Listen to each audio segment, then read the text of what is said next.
Hello and welcome to episode 7 of this Inspired by 2020 Visionary Leadership Chat. I'm delighted to be joined during this episode 7, by none other than Susie Mitchell, Dr. Susie Mitchell PhD, full title. Is that right, Susie? That is. Hello, Simon. It's good to see you. And so Susie is a transformation, change, behavioural expert, personal professional development specialist.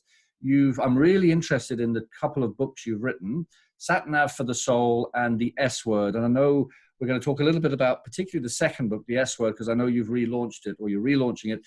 And then I think this is the second chat you've had today. I think you were on the BBC as well. So you're regularly featured on the BBC. So it's great to see you. And you were recommended to me by Brian Main, the founder of Goal Mapping, who I interviewed a week ago. So we're all keeping nice and close together. We are. So maybe let's just start about a little bit about you, your background, how you came to what you're doing today. Well, again, thank you for having me on, Simon. You know, you're doing an amazing job giving so much value to your platforms, your social platforms. I admire you. My hat off to you, sir. You know, Thank you. It's fantastic. Yes, my background is very simple. I think I'm a very simple, ordinary person. My original background, I was a nurse for a few years and trained in London. So I really loved helping people. I think that's the core of who I am as a purpose, and why I've been put on this planet is to help people. And even as a nurse then, I realized the mind-body correlation of how we feel with illness, with things like that. And it really planted some seeds in me. And after nursing, because you don't earn very much in London in those days as a nurse, these are many moons ago, I went into sales. I know you and I have a similar background, but what I loved about that is I learned negotiation skills, communication skills that set us up for life. They're life skills, aren't they? You know that. They are. I know that. Yeah. So I did that in the early days, early 80s, if you like. And then I went into training, actually coaching, which was the very, very first time coaching launched. The grassroots of professional development were just starting to come through, I think about 25, 26 years ago. That's right. So, you know, that really got me interested, like I said, the mind and how it affects how people feel. Yeah. So I did that for a few years, bumbled along there. And then literally about 17 years ago, I thought, why am I doing this for somebody else? Why am I doing it? I can do it for me. Yeah. So I had a phenomenal corporate background job like you do. You know, we've come from a corporate background, but I took that leap of faith to start my own business consultancy with 0 clients. I don't know whether that's craziness or whatever, but I just thought I can do this for me rather than do it for somebody else. And so that's what I did. Started with 0 clients. And the only way, I was living up in Cheshire then, I flipped between Cheshire near London, and I do some international work as well. And what I realized then was, you got to find your own clients. You've got to start somewhere. So I went out business networking like a lot of us did then. Now we have social media. Now we have LinkedIn. We have all these platforms we can connect and build relationships with. But then it was just, as we know, heart to heart, face to face. So I've been very blessed for the last, as I say, 17 years now, worked with amazing clients, but started off really with local clients. But I am an absolute fan in goal setting. I know Brian recommended me. And I believe goals are very important for entrepreneurism. I really, really do. So I set my goals when I started my own business. And within 3 months, I wanted to grow into the high net worth category of clients. So again, I set another goal. And within 12 months, I'd built a business well into 6 figures. So, you know, I was very, very blessed to work with clients like who I worked with, Bentley, Morgan Stanley, wealth management companies, manufacturing companies like Brother. Who else have I worked with? So many luxury hotels, shipping companies, drone companies. Even then, drones were just getting in. So I've been very blessed to work. Grant Thornton was another one. And even though I'm a solopreneur, I was on my own. I had some very trusted associates that I could bring in if we were doing big corporate pieces. And, you know, I truly love helping people to fulfill their potential. I mean, typically the clients that I work with now, I've built up from that, are CEOs or business leaders, net worth probably between 3 and 50 million. And they want to unlock fast growth. That is why people track me down, because you and I know people are successful in whatever arena they're in, but they could get stuck, or they want to grow faster. So that's probably the reason why I get tracked down, and I come in and work on transformation. Yes, but you and I know a lot of people's habits form the same old way. Absolutely. So you know that. So if we can change some of those mental and social conditioning through habits, then we get different outcomes. And that's predominantly where I am today, like you, weaving on magic through places. So thanks for that. And just talking about magic, that was a great segue, because I don't know whether you've heard of a book. There's a great book called Into the Magic Shop, written by, have you heard of it? Heard of it, but I haven't read it, because I read a lot of books. It's written by an American neurosurgeon, James Doty. And to cut a long story short, as a young child, he came from a deprived background, walked into this magic shop, and over a course of 6 weeks, the woman in the shop taught him effectively the skills that you've just been talking about. Whether we call them goal mapping, growth mindset, personal growth, they're all related, right? And basically what comes out of the book kind of is underpinned by what you and Brian and similar people do. And it was, number one, relax your body, right? Number two, relax your mind. Number three, form an honest intent, right? You must be honest, right? And only then, form an honest view on yourself, and only then can you then set your goals or your intents. So he talks about intents, but it's the same things as goals, so there are different ways to describe these things. Just so back to the books, right? So for those who don't know, maybe can you describe what Sat Nav for the Soul deals with? Because I've got a copy of it here. It's on my website, which I'll give you details of later. And I probably wrote this book 15 years ago. Originally, this book, and the other one we'll talk about in a minute, 10 years ago, because I just wanted an easy tips booklet, if you will, that people can have exactly those things, about 6 things that people can focus on to get their life happier and fulfilled, step into a bigger arena. So there's focus in there. There's gratitude, which we all need to do, and be grateful for all the life's journeys, the ups, the downs. Absolutely. And it is about mindset. We know that. I mean, that's a generalism, that word. But a growth mindset, people don't really understand it.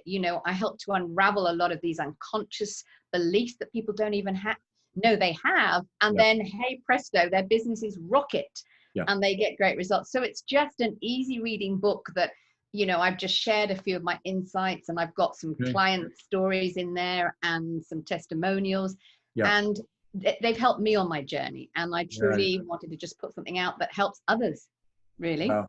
And particularly nowadays, I mean, I keep mentioning that we're going globally. It's probably the first time that 7 billion people won't forget what we're going through. So there's an en masse circuit breaker, and there's huge trauma, right, and disorientation in the world on the one hand, but on the other hand, I did an article for Irish Tech News recently, a bit like World War II and the space race. A huge amount of technology and thinking acceleration will happen, right?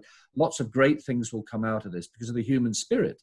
And so I think, maybe there should be an updated Sat Nav for the soul, but but the S word, is that what you're doing with that, to update that work? Maybe tell us a little bit about that work and why you're updating it now. Yes, well, basically I said I wrote the S word. It's an ebook 10 years ago, because a couple of my clients were going through what I call stress, but I don't want to use the word stress. I was finding I was going into these organizations and companies, and the word then 10 years ago, I'm stressed. Oh, I can't cope with this stress. It was stress. And I thought, the more they say it, it's the internal language that we have. I did my PhD in psychology and neurology, and combining it, we are our self-talk, as we know. So I realized they have to change their self-talk to get a different result or a different outcome. So I put this ebook together with tips and strategies in there to help people. And I launched it then to the clients I was working with. As we've gone through this unprecedented time, as you said, I decided, right, what can I do to, again, like you've added so much value in these conversations. I decided to relaunch that on all my social platforms, and I've massively reduced the price, only down to a couple of pounds, so anybody can afford it, and decided to give all the funds to the NHS and a local charity that I support, because there are some very good tips in there. So people can find it on Amazon. They can download it to a Kindle.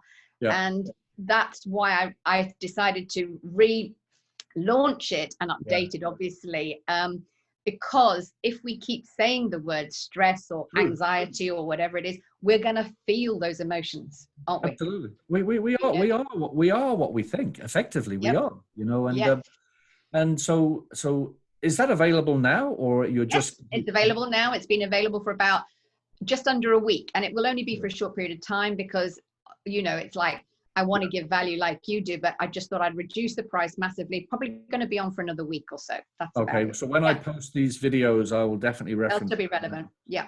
And it would be great, maybe, because I'm thinking, this is going out on a recording, but I don't mind saying this. I'm actually thinking about asking a number of the participants from the series, and I'm thinking definitely you, to have some sort of live webinar or something we can invite people in, right? Totally think we should. And so I think I'm going to commit to that. So it'd be great.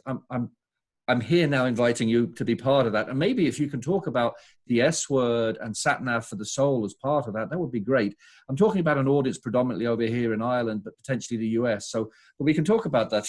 We can talk about that. I think, you know, I'm being asked by one of my clients to do a health and well-being webinar next week because it's Mental Health Awareness Week. Yeah. And any of us who are trained in mindset growth strategies, I know that I'm giving, so I'm very happy to align with you, you know, and give any of our wisdom and experiences, Simon. Just holler. I will.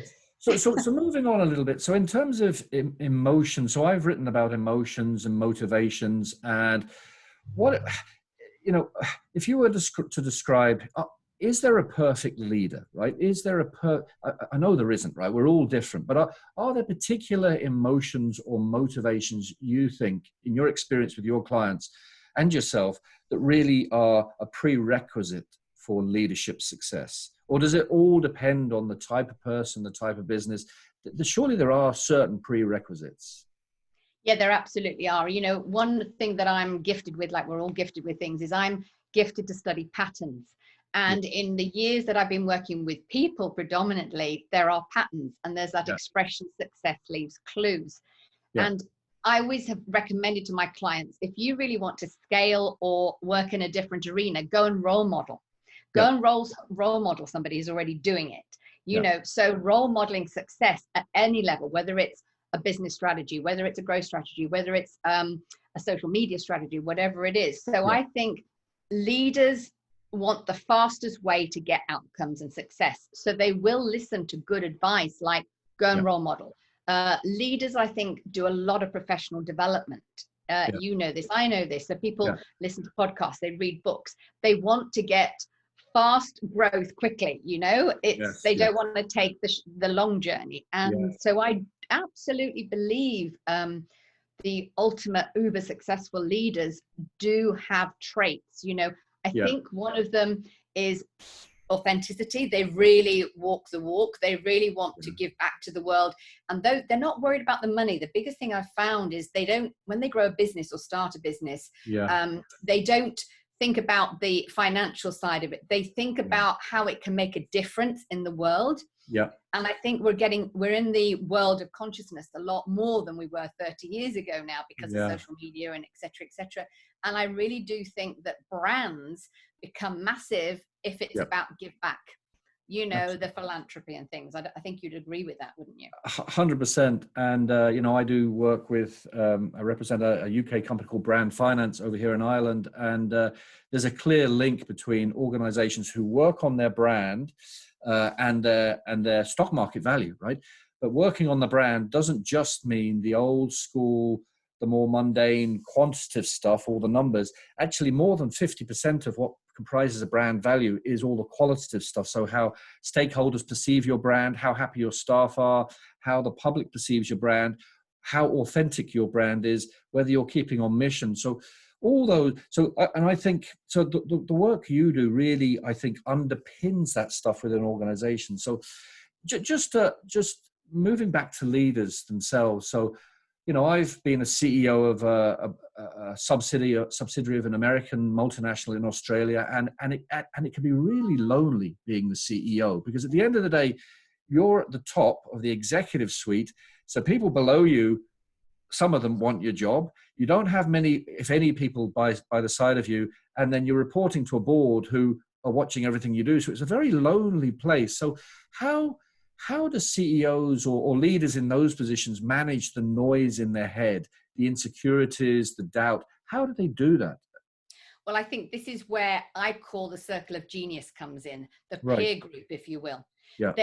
They get together. That, I recommend a lot of my clients join things like the Entrepreneur Society. They join like-minded places where they will get fed all the things that the missing gaps, if you will, all those kind of things. And I think a peer group is so important. Hence, they work with somebody like you or I, because they need, I call myself the outside eyes and ears into a business, to see their blind spots, to see what they don't see, because we're so busy on our own train track to grow something or grow a brand, like you've just said, that they don't see what they don't see. So we help support them in that. And talking about vulnerability, you said, and lonely, I mean, I'm very blessed to work, I'm an elite trainer with somebody called Tony Robbins from America. I do work in America and been working with Tony 30 years, but I've also worked alongside Robin Sharma, who's a phenomenal business leader, and Brené Brown, who's done one of the best TED Talks of all time on vulnerability with leaders. So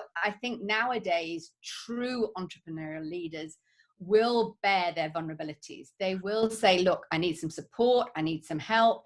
And that's where we all know together, it's that team acronym, together we can achieve more. I think it truly, the best leaders are the one that get their team around them, totally get the team around them, and they get whatever they need from different people, and then they are off on the next track. You couldn't have put it better, and, I grew up, I was born in the late 60s, grew up in the 80s, 90s, when it was almost like the opposite. It was all very macho and it's all thump, thump, thump. And it was all, the sales was all thump, thump, thump, thump. And I kind of went through that myself. I've gone through my own personal journey this year at the age of 53. And I think I spoke to Brian, I think it was Brian and a couple of other guests. And my life has kind of been like, there's been two versions of me, right? So there's been this new authentic version of me, which you're talking about, right? Which has really only been coming through the last 2 or 3 years, but accelerated this year. And I've noticed amazing things have happened because I'm not hiding behind a mask, right? A self-imposed mask. And that was the second me, right? And that was the way that I thought that I had to operate during the 80s, 90s, and much of the noughties. I thought I had to, put on this deep voice and pretend, and lo and behold, looking back, I wasn't doing as well as my capabilities would suggest, right? Whereas today, I've let that guard down, and lo and behold, I'm talking to amazing people like you, and my work is accelerating. But it takes, how do you persuade people to do that, to let go? Because a lot of people don't want, particularly men, I think, don't. I think they're fearful of letting go, right? And being vulnerable.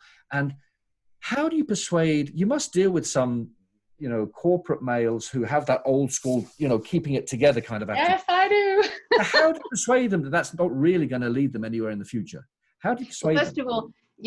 First of all, thank you for sharing your journey, and how I think you said I had to be like this. It wasn't that we had to be like that. We were made to be like that. It was the conditioned, experienced at the time, our bosses, our leaders or whatever. And I think as we've all become more knowledgeable, we've all, as we said, read books, we've done a growth professional development journeys ourselves. We've realized that you've got to strip away the mask. It's got to be raw, it's got to be real, and you'll attract whoever you're meant to attract for your own energy. I do a lot of work with energy in companies. I go in and read energies within a business as well as the people, and I match the two. And if we don't, I exactly agree with you, if we don't strip away that mask, you don't get the true energy, the true authenticity of a person. And it is interesting, I come across a lot of male ego entrepreneurs, because that drives them. There's nothing wrong with that gives them the fuel, if you like, to build uber successful businesses. And it's very interesting that they track somebody like me, a woman, even though men and women are equal now, and I know back way then it wasn't so much. And for men to work with a woman was a big shift, I think. When I started, as I say, 17 years ago, And they then realize that it's not about being a woman. It's about, I bring wisdom, I bring experience, just like you do, just like a lot of our friends and colleagues do. And when you meet the alignment of somebody that can help you go on your journey to growth, to scale, to be those outside eyes and ears, it doesn't matter who you are, as long as you bring that wisdom and experience. I think people are ready to be open and raw. And people, it's really interesting. What I believe, I know you and I could talk for hours. I know. You know, because we have similar likes and our travels and journeys. But I think so many people have what I call unconscious beliefs about themselves due to their mental and social conditioning, but also about beliefs about businesses and how they should be and how they should interact with their staff and how they should treat, as you said, the board of directors, because it's lonely and vulnerable at top. Once we do, one of the big things I think are very powerful that I do with organizations is masterminds. I get people at all levels of the company, put them into different masterminds, and the growth and the realness that comes from those, can escalate a company so much quicker. And they never thought of doing it before because I can't be seen to be talking with another level. They're your grassroots of your business. Listen to them. They've got the best ideas. It's not just you guys at the top. So does that help? Does that answer some of the questions? It does. And I'm sitting here. The reason I'm smiling is every time you say something, I've got about 10 more questions that come into my head, because this is so, it's so exciting to chase the boundaries of all this stuff, you know? And so I suppose I've got to catalog this stuff. The next question then is generations, right? So I do quite a bit of work in addition to coaching, consulting, writing. I also do tutoring and lecturing, right, at an American college for undergraduates and business schools. And I've been blown away, right? Even though I have two daughters who are 20 and 21, right, so I should know better, I assumed that the younger generation, X and Y, were, you know, they talk about snowflakes. I was allowing myself to be persuaded that was true until I started teaching these 21-year-olds and realized they're as smart, if not smarter than me. They are definitely more open-minded, tolerant, environmentally conscious, socially aware than I ever was at that age, right? And so what do you think of that, right? I mean, are you heartened by the younger generations? Because people talk about, you know, they're always on their phone and therefore they can't really do well in life and business, but it's not that simple. What are your views on the younger generation? Oh, I am totally in line with you. They can teach us old, you know, a few tricks because I think they are more entrepreneurial than us. End of, like you've said, you've seen the evidence. And yes, a lot of them use their phones, but it's because it's a social platform that they connect. It's their way of relationships. That's how they connect. And they're teaching us a lot of the digital side, as you know. I mean, I've got a 33-year-old son that has got 25 staff. He's built a company he was working in Indonesia before that, but he's built his own business in a couple of years in Georgia near Russia. And he's literally, he does the social media and digital media for companies. And he's traveled the world and he's taught me so very many lessons, you know, and I'm very honored to be his mum. But I totally think that we can learn lessons from the generation. Absolutely. Totally. What about, so then the next then is the gender balance thing. So I've written about the importance of gender balance in business. I have an article and I spoke to Elizabeth Suarez and that interview is coming out, I think, on Friday this week or maybe Monday next week. And she founded Negotiation Unleashed in the States. And she's originally from Cuba.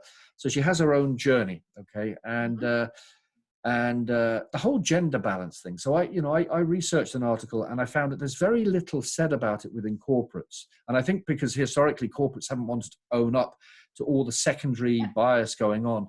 But some of the findings I found really interesting were that Sheryl Sandberg did a study at Facebook about this. And it was in some respects, so when women negotiate on behalf of others, they tend to get similar results to men. But when they negotiate on behalf of themselves, they still don't tend to get the same sort of results as for men. And there's no definitive answer, but what do you think about that? That's an interesting point. I've not heard that before, Simon. I think that's an interesting point. I think one of the biggest traits, if you like, of a woman, and I'm a woman, I can speak about that, she can be somebody's biggest raving fan. If she believes in that person, whether it's business, whether it's a colleague or something, she will sing, you know, his praise or her praise. So when you take something out of yourself, it's not personal. I think that's probably a little bit where I'm coming in with you. So, you know, women are very genuine because they feel intuitive, a lot of it. You know, men have intuition, but they have to learn to harness that. There's an area I work with some of my clients on, because they say, oh, it's just a woman thing. I said, no, it's not. You can actually read people, understand people just through energy and body language, as we know. But I truly believe that women we could be better at being more open and more vulnerable at times. I really think we're doing better for the other person, whether it's a girl or a guy, than we do ourselves. And that's probably where you're coming from there. And what about women? So one of the other findings was that in some respects, it's often, sometimes it's women who hold other women back. Have you found that in organizations, that when a female gets to a certain level, it's the other females in the organization who hold her back, or is that becoming a thing of the past? I think predominantly up to recently, I have seen it. You know, we're obviously in our middle years, so of course we've seen similar things. It definitely has been around, but I know that the Institute of Directors and people like that, organizations, far more women now, aren't they, are becoming CEOs of major corporations. And it's not just because they have to, it's because they've earned those places. They've done their experience journey, 20, 30 years. And Cheryl, as you said, was a great example of that when she was at Facebook.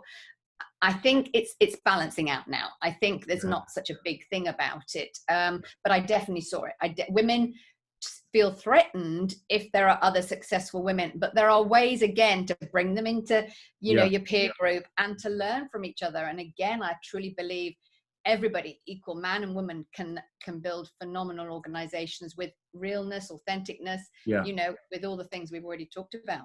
Definitely. It's getting in touch with yourself is the key. I've written a few articles about this, but I think one was called Returning Back to You or something like that. And I think that really is the key for everybody. I mean, the answers are in us. I mean, if you believe in a higher power or whatever, that's within all of us, and so just pivoting that in the last 5 or 10 minutes away from leadership onto organizations. Okay. So particularly now during this period of massive uncertainty, and, I listen to the radio nearly all day long because I'm working from home. So I have it on in the background, and there seems to be 50-50 split as to, I'm talking about in Ireland here, but it's the same in the UK, I know, as to some people want to go back to work. Some people are desperate to go back to work and have to go back to work financially. But I'd say 50% are terrified of going back to work and really don't want to go back to the old way of working, like sitting in the car 4 hours a day, which is completely mad when you think about it, if you've been functioning at home for the last 2 months. So to what extent do you think these 2 months, and hopefully it won't be many more months ahead, will change the way we work? I mean, is it going to radically change the way we work? Do you think ultimately we'll ease back to where we were? Or do you think this really is a circuit breaker? Well, I like your word, circuit breaker. I have two thoughts about that, and I'll give you my take on it. When this happened, as we know, at the end of March, my clients had two camps, like most people would. Some of my clients went, OMG, they went, whoa, what's happening in the world? And they went into that panic mode, like we know a lot of people did. Not necessarily from the fear you said, but first of all, from the business point of view. And they're mostly organizations that had to have an office and work together and put all their staff together. And those clients that I spoke to, I said, come on, we've been working together 6, 7, 8 years. One thing I've always taught them is to be resourceful. Exactly as you said a bit earlier, everything we need is within inside of us. So if you focus on panic, what are you going to get? Panic. Whereas you focus on how can I be resourceful? What do I need to change? Ask yourself better quality questions. You get better quality answers, is a definite tip there. So some of my clients panicked. The other clients went, okay, just like you've done so well, you've learned about the digital space, you've done all this work while we've had this time out, if you like. And I've had some lovely conversations with my clients in the last few weeks. And some have said, you know what? I'm actually grateful for this. And I went, okay, tell me more. And they went, because it gives us a time to reset. And I think that's the second side. It's a reflection time. It's a reset time. What can we do differently with our business? And they're actually some of them are going to be working more from home because they said there was too much noise, too much distractions in the office. And they've got, I mean, some of them have had their best month ever in April because they've trusted their people. They're working from home. They're still connected virtually through Zoom, Skype, whatever. And they're getting fantastic results. The other clients obviously just carried on with their vision, their mission. They had their goals, they had their priorities, they knew what they needed to do. So in bringing all that together, I would say it's definitely, I mean, I really truly believe that if we can all use this time for reflection and a reset of our own life, you know, who we spend time with, what work we truly want to do as our purpose, if you like, in life. But it's a reset and a reflection. And I think the world will be different. You know, things will show up differently. We'll see them from different perspectives. Absolutely. And some are fearful. I mean, I had a call just before yours with a top football club, you know who it was in this, and they're doing a lot of philanthropy work, and they reached out to me to see how I can support them because it's like mental health week awareness next week, and they've been absolutely hit with they have really supporting the communities, and suddenly everybody was at home, and even the poor communities suffered now dreadfully because they can't come into safe places, kids can't get food, you know, vouchers mean nothing, as we've heard in the press. So everybody's had lots of challenges, and there are so many people having to think differently. But I truly believe, and this is one of my beliefs, is that the human spirit will come through. It'll help us to think different. It'll help us to do differently. And that's a good thing, Simon. That I really truly believe that can be a good thing, don't you? I think 100%, you know, and it's funny you should say that because every evening, 5 till 7-ish, I go for a 2-hour walk with my wife around South Dublin. And we went for one again last night, and we were walking through the streets of Rathmines, which is a nice district in Southside Dublin. And for the first time in about 8 weeks, we saw lots of people out, right? And we saw people start to deliver stuff to shops, and it was like a bit of a return to normality. And I had this really warm feeling inside. And I said to my wife, I said, whatever humankind goes through, it always bounces back, you know, it always does, you know. It was a wonderful feeling to see it, you know, and I know this is really challenging times, but it fills me with joy when you see good people bouncing back, you know, and and helping each other. And I think people are going to be kinder to each other, you know. I really do, even though, you know, people having to do the 2 meter social distance or wherever. I mean, I've got some clients over in Dublin, and funny, I was talking to one just before you during the lunch break. She gave me, she's in Dungannon, not a million miles from you, and you know, it's incredible. It's incredible how I think people are going to be kinder to each other, and I hope they will be. I hope they will be. It'll make the world a better place. Me too. So just wrapping up, if you had 2 or 3 words of wisdom for, say, for example, somebody like my daughter, right, or somebody in their early 20s who are going through university and they want to go through business school and then they want to become an aspiring future leader, right? What words of advice would you give them, given what we're going through now, given everything we've discussed? What 2 or 3 things would you kind of whisper in their ear to give them that motivation to move forward? Great question. I've got 3. So the first one I've already mentioned, it's be resourceful.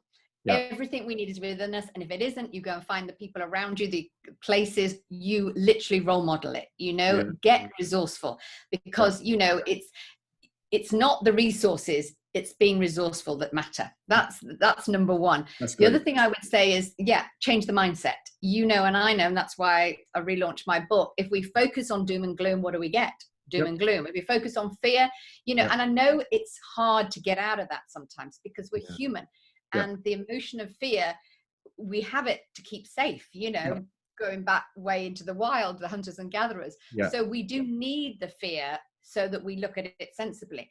But literally, I would look at your mindset. Is it as strong as you can be? If it's not, learn to be a bit more resilient and things like that. And then the third thing I would say is model success. Goes back to that role modeling. Model success in whatever shape you can. Read a book, go on a podcast, you know, share wisdom and experience, and just gather it like all the toolkit that you need in your tool belt.